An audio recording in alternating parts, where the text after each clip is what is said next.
So, the big question is this: how are ambitious people like us, who don't have a lot of resources, did not go to Ivy League colleges, were not born into wealth, how do we become resourceful enough, use our creativity, our dedication, and a little bit of crazy to bootstrap our way to realizing our dreams? Whether it is launching a new company, launching a new app, or making it to the top of the corporate ladder. That is the question, and this podcast will give you the answers. Please like, share, and subscribe to get new episodes, videos, and other updates. Hello, and welcome to this new episode of Bootstrapping Your Dreams Show. I'm Manuj Aggarwal, your host, and today we will be talking with Mark Hayward. Mark has a bachelor's degree in politics from the University of Leicester. I hope I pronounced it correctly. Leicester, but it's fine. Okay. Somewhere in UK, so as long as you understand.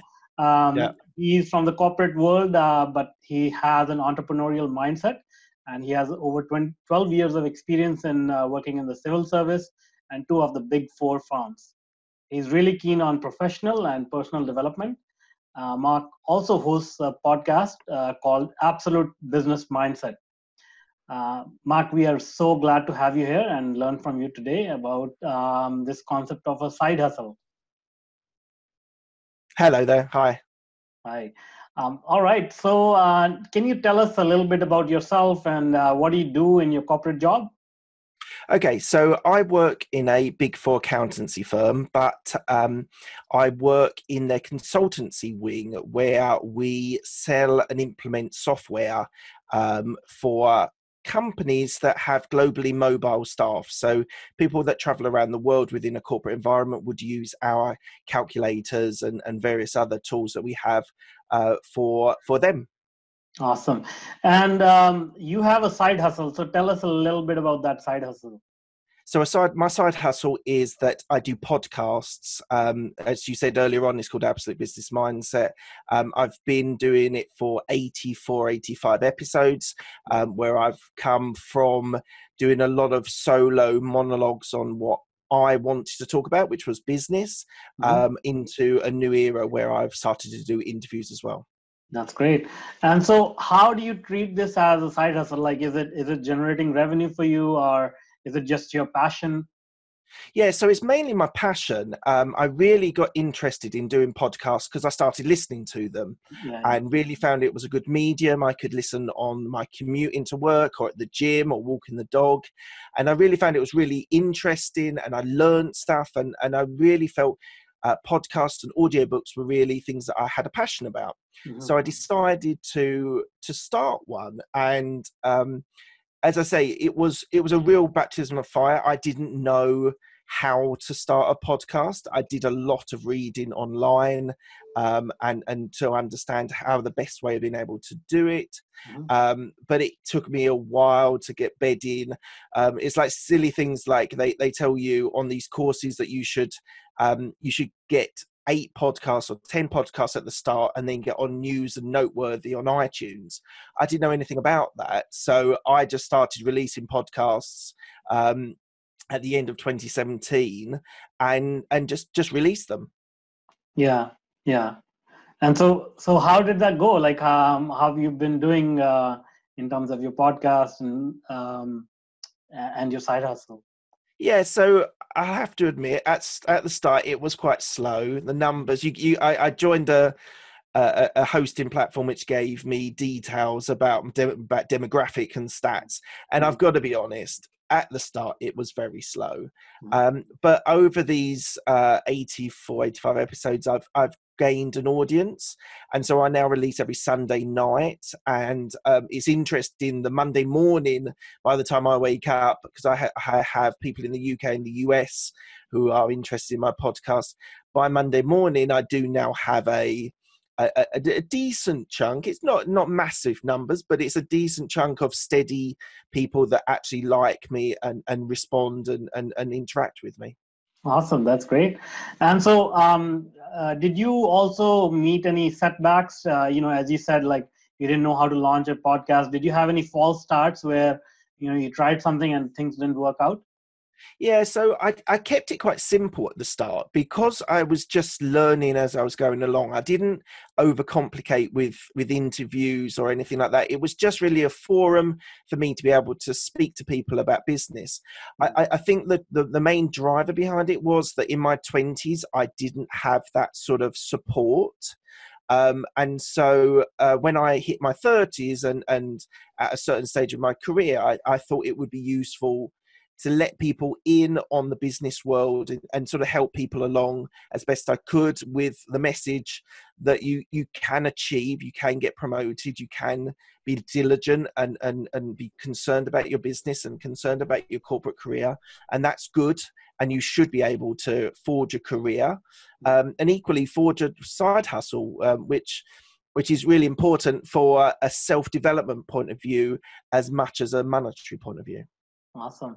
And so, there are a lot of entrepreneurs, professionals in the audience, and, they're interested in this concept of side hustle. Would you recommend podcasting as being one of their side hustles? So it's really become a bit of a hot topic at the moment in the last 2 or 3 years. You're finding now that people are doing podcasts that would never even considered it maybe when it all first started 10, 15 years ago. So I think it's definitely something that I would promote to people to do. Even if you're in a corporate career, I would say it's good because it makes you think about how to prepare for demos or for client meetings or meeting, any sort of meeting, because you have to turn around information quickly. You need to be able to present yourself. You need to be able to look the part. You need to be able to deliver confidently. And all these things have come along by basically doing podcasts. And so I think anyone that's out there who wants to build up their confidence, who equally wants to try and gain some traction in the market for helping people, I would say a podcast is a great option. Awesome. And let's say, somebody came to you and asked for advice in how to launch a podcast. What kind of advice will you give them? Well, it's one of the sort of extra side hustles, which I'm trying to do at the moment. I'm trying to leverage to monetize a little bit. So the two things I'm sort of promoting on my website is to do business coaching and equally how to set up a podcast on a shoestring. So equally, yes, I could definitely help people. I definitely have mistakes and that I did, and I would say that I could definitely help anyone along the path of setting up a podcast with no support. Basically, I've got no team with me. I do all of the emails. I do all of the recording, all of the editing, all of I know I'm doing YouTube videos as well. So that's all got to be uploaded. So I could definitely help people who wanted to sort of engage in this sort of arena. Cool. And so let's just talk about, some other side hustle ideas as well. Like, have you considered any other ideas, or you basically, when you said, okay, I want to start a side hustle, you went straight at podcasting? Yeah, I kind of went into podcasting initially. As I said, it was a hobby more than anything. As I say, I'm trying to leverage into other areas. The problem is I've got a lot of ideas and not enough time, basically, in my life. So I'm trying to focus on something that I believe very strongly, which I've talked about on my podcast, is the 70-20-10 principle. So my 70% is my career. And I'm on a trajectory in my career. The 20% is my podcast, and I suppose I could sort of link in their YouTube, because at the moment I'm not really leveraging YouTube especially well, but I'm still just recording because at a later stage it might be useful, or I might be able to leverage that.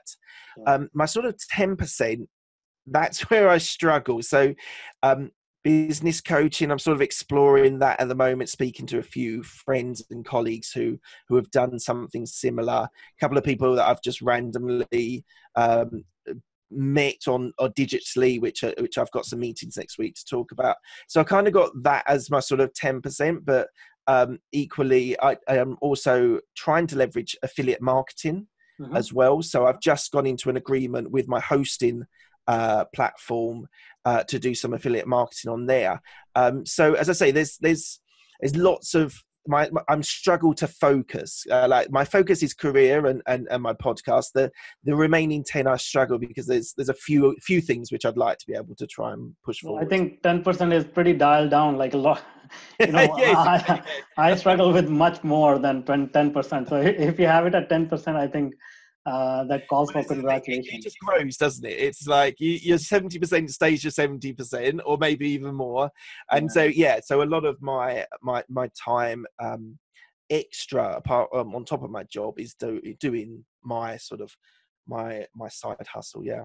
That's great. So to summarize, basically, you found a passion and then you turned it into a side hustle, and then you continued basically, working on it as a passion.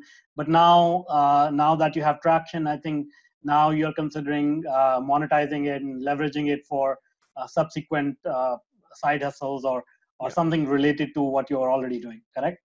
Yeah, exactly. Awesome. So that's a great way to get started. Now, to continue the discussion, like, can you suggest any other skills that people can leverage and start their side hustles?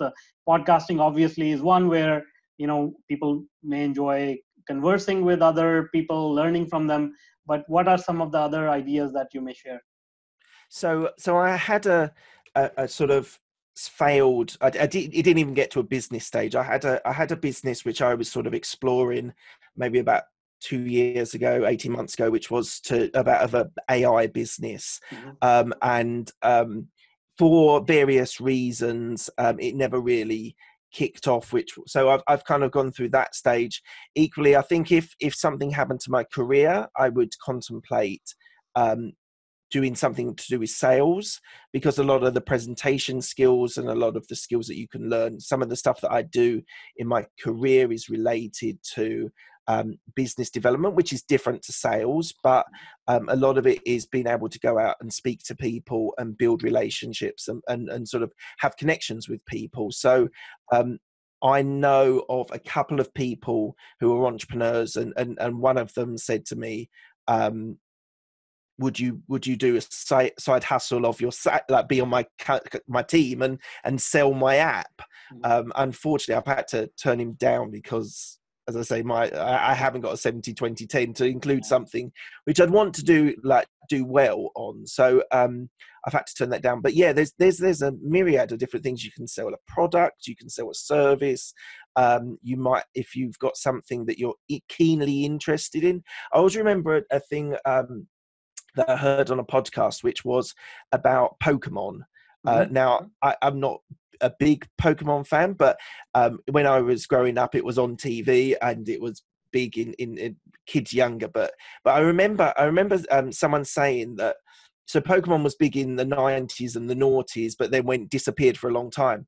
If you'd have been a Pokemon fan and had your own podcast since the noughties and you were talking about it regularly, the chance of Pokemon Go, the AR tool that came out a couple of years ago, if you'd have done 10 years worth of podcasts on Pokemon and then it would have gone viral as when Pokemon Go came into the UK and across the world, it just shows you, like, you do need patience in business, and sometimes you're ahead of the game, sometimes you're behind the game, but essentially I do believe that there is a time for everyone, and if you work hard and are persistent and aim to deliver high quality, then your time will come around.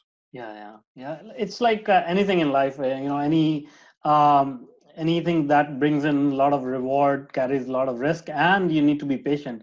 I mean, you can get lucky in some cases, but in general, you have to keep going at it and be resourceful and just try it out and see how it works. So many people just see the YouTubers and the Instagram influencers that suddenly go viral and then have millions of viewers, followers, whatever. The reality is most people never get that lucky. Most people, if you're going to do something, it's the whole 10,000 hours. You need to be able to deliver 10,000 hours of something to be able to prove that you're good at it. And I think so many people think it's all going to be great. I'm just going to do 3 posts and then suddenly become famous. Well, as I said, there are examples of that, but probably those people that got that example of maybe like 10 posts on Instagram and then suddenly became hugely popular, they'd probably done lots of different businesses before or attempts to get there. It's very, very rare that people just turn up and sort of do something and it hits viral. So I would say my biggest sort of is persistence and patience. You need to keep on doing what you're doing and believe in what you're doing, and equally you need to be patient, because as I said just now, like, your time will come. For sure, patience, consistency. And to your point, we were talking about Pokemon Go earlier, and I remember the creator of Pokemon Go, he said that it was an overnight success which took 20 years to build. So Nintendo has been trying to have a big hit for 20 years in this space, and it took that much time. All those failures, we never hear about that. We hear about the success. Okay, so coming back to the podcast, and this is one thing that a lot of people struggle with. It's about sharing your knowledge. So, in a podcasting business, or even if you're, you're teaching something online or you're building a course, it's about sharing your knowledge. And a lot of people are apprehensive about it. So what do you think about this? Like, how liberal you should be about sharing your knowledge with the world? Okay, so my world at the moment, the way that I conduct my career and life, is that it is distinctly two different things. So the podcast world, I'm talking to people who are interested in developing personal development, business, and I'm happy to share with those people my ideas, my thoughts, my experiences, some of the way that I want to develop, and so that is a very open, liberal sort of medium for people to learn from me. Equally, the people that I work with, it's a different kind of story, because in that environment there is competition. There are other interested parties. I would say one of the biggest things in a corporate environment, and probably this would turn a lot of people off, but it might turn some people on, is that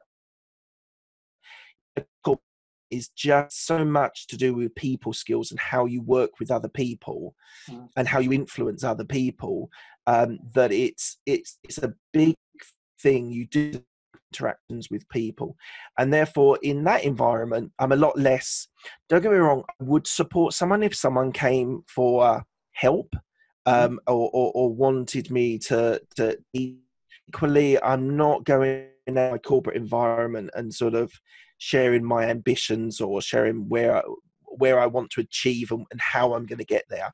That kind of is separate. Now, if someone at work listens to my podcast, they would hear a lot of the stories, and that would be absolutely fine. But I think it's different. It's a different environment, and they both need to be treated with different skills and different techniques.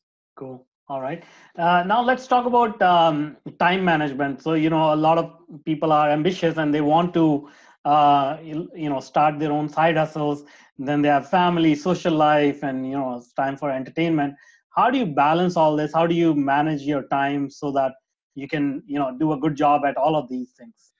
I struggle.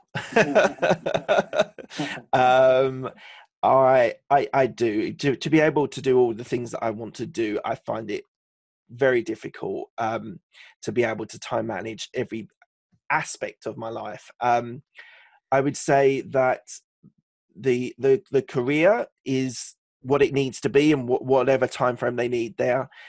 Family and friends, I try and designate periods which are just dedicated to my family and friends. That before the podcast stuff started to pick up was the weekends, and I would do everything in the week.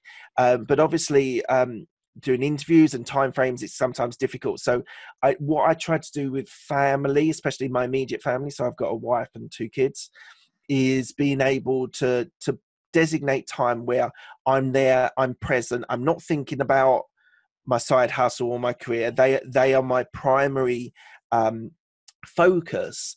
And so I it's a tricky balance. And to be honest, someone told me in the corporate career, beyond even doing a side hustle, just talking about corporate career, and they said it's a constant balancing act. If you spend more time at work, you're going to neglect your family. If you spend more time with your family, you're going to neglect your career. And he said there isn't an equilibrium. And I think that's kind of what I've found with, especially with the side hustle as well, is that it's quite, you just have to find zones where, especially family, so my family are very important to me, but there's zones where it's like, I'm not going to respond to email. I'm not going to try not to look at social media. I'm going to say that we're going to go out and we're going to go and do something, and they're my primary focus. I think the key balance is, if you're trying to still respond to things while you're with friends, even, it doesn't have to be family, with friends and socializing, if you're constantly looking at your emails or your social media, I think that's where people fail, because you do need a balance. You need to be able to find downtime, or whatever downtime is for you. You need to be able to have that in your life as well. Yeah, that's very well said. We already talked about you need persistence, you need consistency, and you obviously need to invest your time. But besides that, if somebody wants to launch their side hustle or any other small business, what are some of the other resources that they need? So for me at this stage of my side hustle, I'm thinking about automating things. So I just was advised by someone that I interviewed that I should be thinking about trying to automate some of my social media. So what I've tried to do in this last week is trying to automate my LinkedIn, my Twitter, and my Instagram posts. So it's still experimental stage. I kind of, the way I conduct my sort of my business in the side hustle is that I just try and experiment with things, and just what works, drill down on, what doesn't work, leave. Because one of the examples, I set up a Patreon account probably about 6 or 9 months ago, and set it all up properly, and we had tiers, and it looked great. It was, I thought it made sense, but I really lacked any sort of traction on there. So I've kind of, okay, I did that for a couple of months. It's not really working. Other things are starting to work or need my attention. I'm going to focus on that. And this is what I think people need to be able to do. They need to be able to be flexible, and experiment as well. And some things work, some things don't. As we talked about persistence, some things you need to drive forward and keep doing. Other things, if it's your 10% or it's just something that you're thinking about doing, try. If it doesn't work, you've already got I've got all these social media platforms already set up, and they're all ready for me. So if I do want to leverage one or the other, particularly because one is more popular, or then I've got all those things available. So I would say, for someone who wants to start a podcast, do your prep work, because I think obviously with a podcast, you don't want to do your prep work so much that you never release anything, but equally do your reading. There might be there are courses out there that you can do, but to be honest, I think I found a lot of fun in doing it myself. So I would say to people, do your research, but then make sure once you've got to the point of your stuff, then action. Go out there and just try it. If it doesn't work, you can always pivot into something else. Yeah, that's a good advice for sure.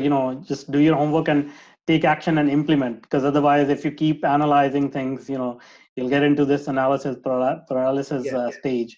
Now, you did mention that you're trying to automate things, and it may also need some financial resources. Is that right? Like, because the theme of this show is bootstrapping. So how much of this you can just bootstrap with minimal or no investment? Oh, all of it.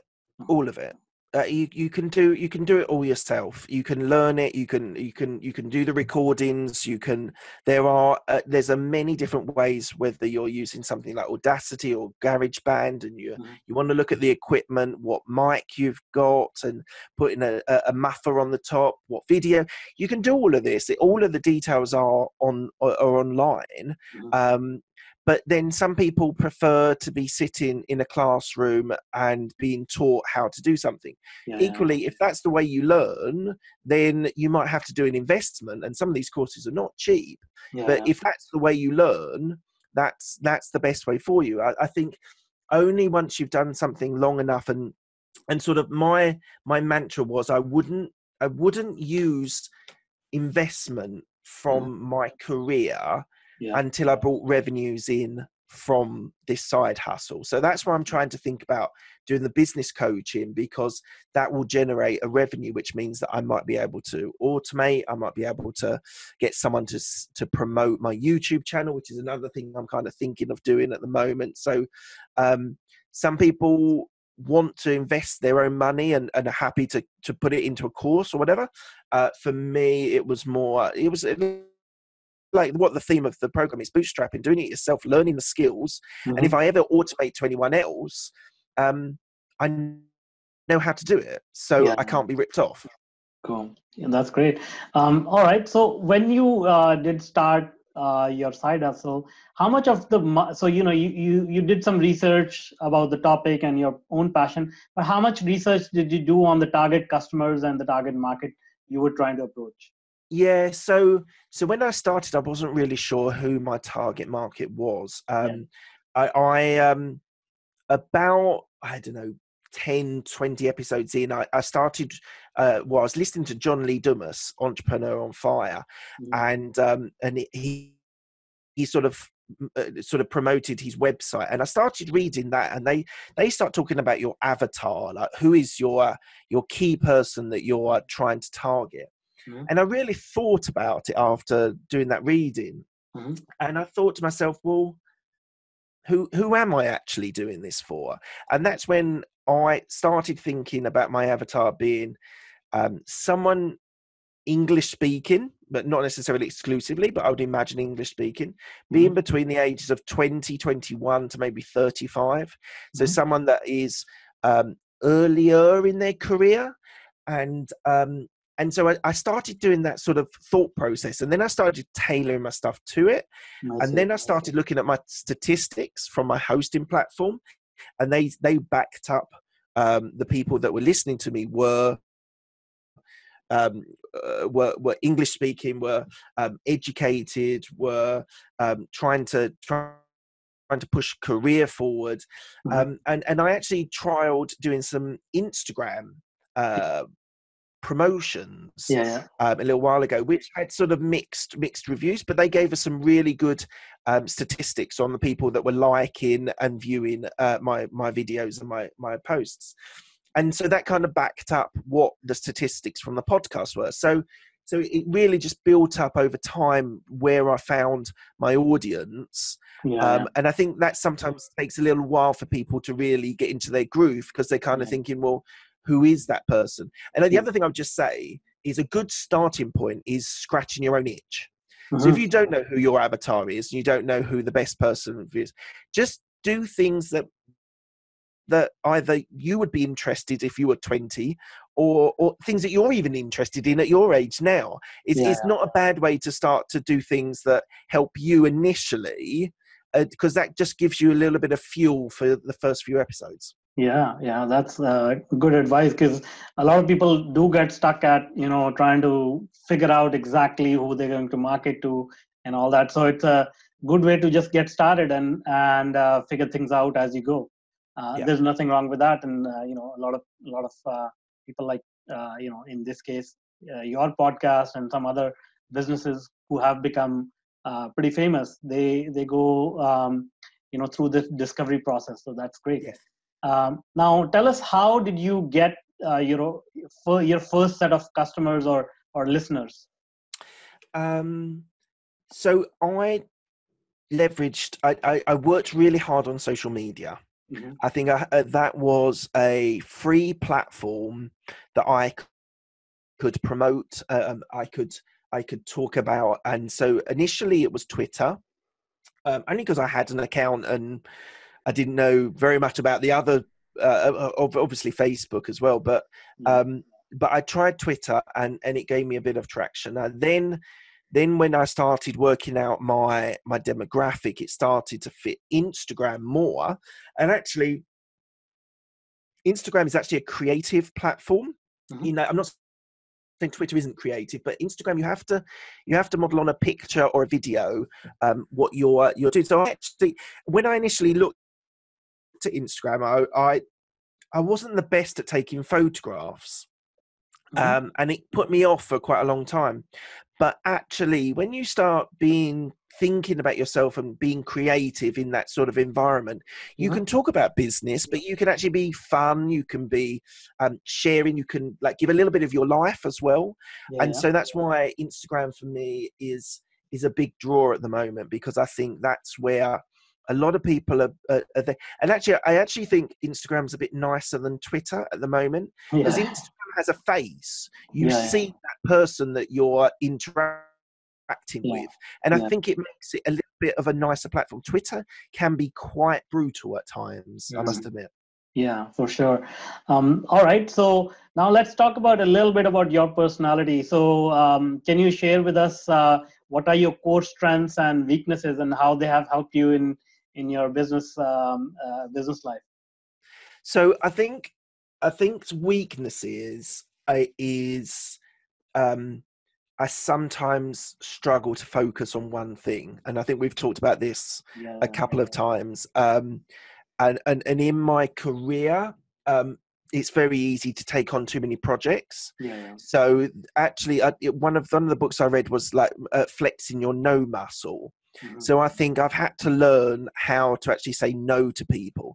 Now, no, actually, it's quite a layered, there's a lot to actually say no, and actually to say no well, that doesn't offend anyone, that keeps everyone on the same ship, and you're all moving in the same direction, is actually a really underrated skill. So I've sort of developed my unfocused mind into developing a skill which I think I can now deliver, and I'm confident to deliver in a corporate world and on a side hustle world that are actually are not going to offend people. And I would actually, people should do some reading on this, because too many people just say yes to everything, especially younger people want to say yes to everything. And although younger, you've got less responsibilities, you do need to think how to say no as well.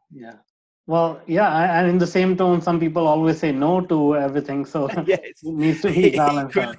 Equally, yes. There are those people out there, and they should literally learn how to say yes. That's right. All right. So have you been networking with other people who are in similar situation where they have launched their own side hustles and all that? Yeah. So I started going to a London podcast meetup. So I don't know if they have that where you are, but in the UK they have a website called Meetup, where you have that as well. And basically I just did a search for podcasts in London, and I found this group.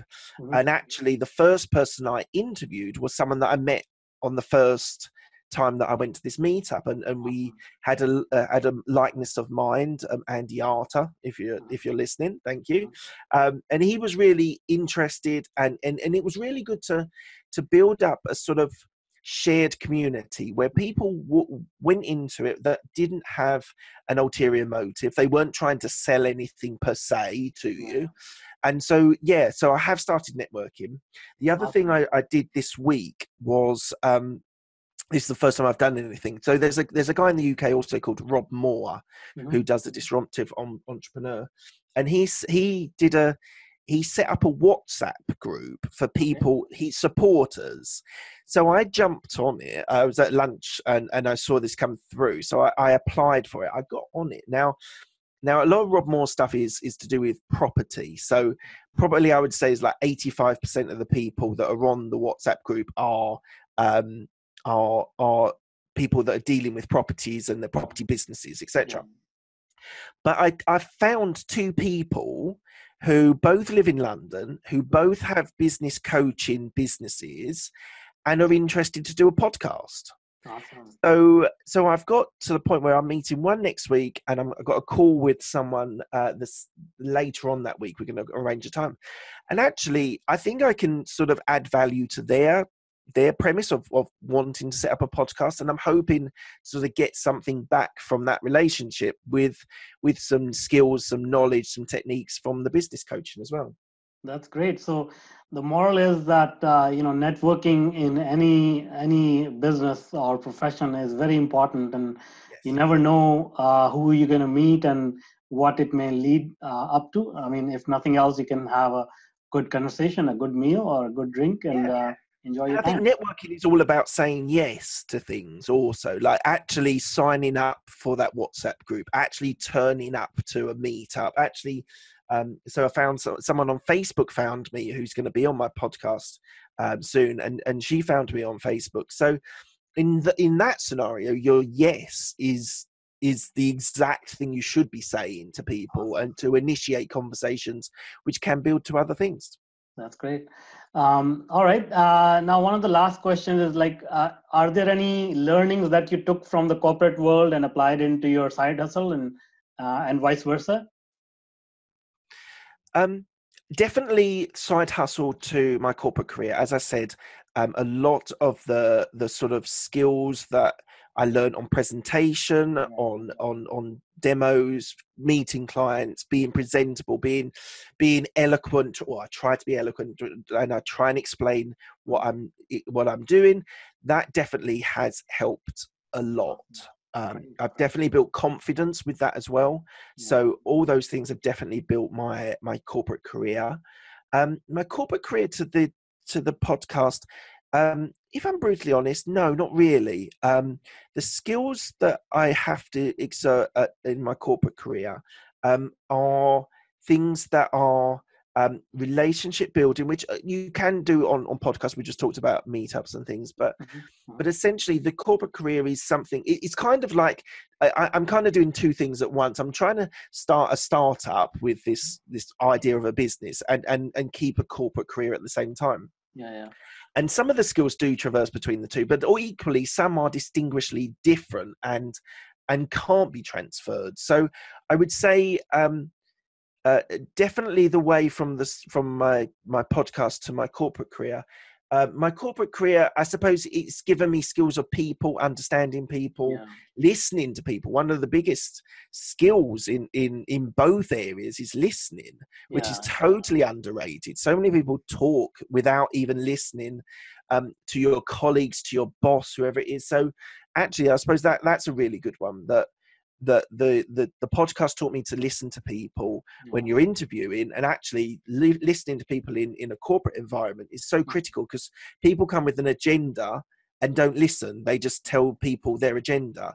And so I definitely believe that listening to people first and then give your views is a much better way.